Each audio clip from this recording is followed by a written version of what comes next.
Everybody, thanks for watching. Thanks for liking. Thanks for watching. Thanks for subscribing. I got a lightmyleaf light here, and I installed it, and this is 120 watt, and it's rated to veg at 3x3. It can veg at 3x3 or definitely flower 2x2. I'll tell you that. But see this nice little thing how they hang here? How they hang here, as opposed to the other clips. See that? The other clips, they really, you can kind of slides like that and all that. This one don't. It's nice and steady. This lightmyleaf light is good.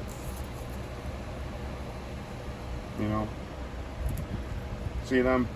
That's what I'm talking about. And it screws in on the PCB board here. Let me turn that light down just for a second because we got to test. We got to test it. Sorry about that. But yeah, it screws in right there, and there's your diodes. Your diodes are nicely manufacturally put in here to this PCB board. And that's what you want to make sure whenever you see your lights, is that you got a nice looking PCB board and them LEDs are put in there nicely, like this one is. And it hangs nicely. I love this light. I like the back of it. And I'll have a link to lightmyleaf down in the descriptions, everybody. So the first thing I really do is I want to see how hot this thing runs. I have a fan on here because hey, we got to do the cold testing first. There's our fan. So we got to do the cold testing first. And that's basically what your fan on, because you want your fan on because that's stimulating actual running temperature of how your environment's going to run in here. So you want your fan blowing directly on here, and it makes the life of the PCB board last longer. It less stresses the light out. So let's see how we're doing. Sorry there, guys. See that driver around the center is a 99 on that driver. You see that? Well, we'll check out right there where it meets. That ain't too bad. 98.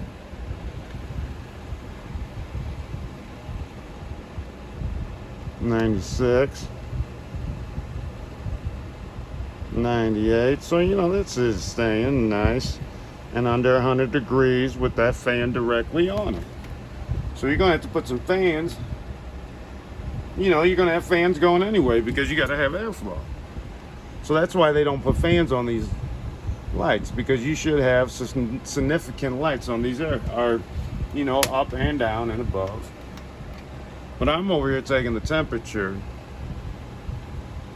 and that's 98. And then with this gun, you can go ahead and hit the canopy on that floor, which I did. It's 78 on this floor. My directly under that light is 83. That's not bad. 83 ain't bad. And I'm about 15, 16 inches down. I didn't pull out the well, first off, I can't find it. I can't find my watt meter, but I will come back.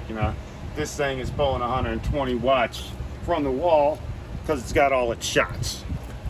See that? That's all its electrical stuff. So this thing's doing what it says, because all them markings here on this lightmyleaf. But hey, I would do a par read, but par reads, you got all these different lights, because lights come with different wavelengths. But here soon, I will unlock it, and I will test it against the lights, and I will test it against the sun. Just see how it does. Just see what it says. I'll test it on the sun mode, and then I'll go to the LED mode that it needs to be on, which is your full spectrum LED, or your full spectrum here. I'll test it here, and I'll test it at the sun, and I'll see if there's any frequency differences. But everybody, with any of these type of style lights, make sure you got good airflows on them. keep them nice and cool. But with this raised off the quantum board, it's going to save your PCB board. These new little clips that clip in, I love these. I will have a link to this site down in my descriptions. The art's pretty cool. Thing's pretty good. And I'm in a 2x4 tent, so you know you can probably put 4 of these in here. And they make a 240 watt one. And you could put 2 in a 2x4 tent. Or you know, it's pretty much 240 is 2 of these. But everybody, thanks for watching. You guys have a nice day.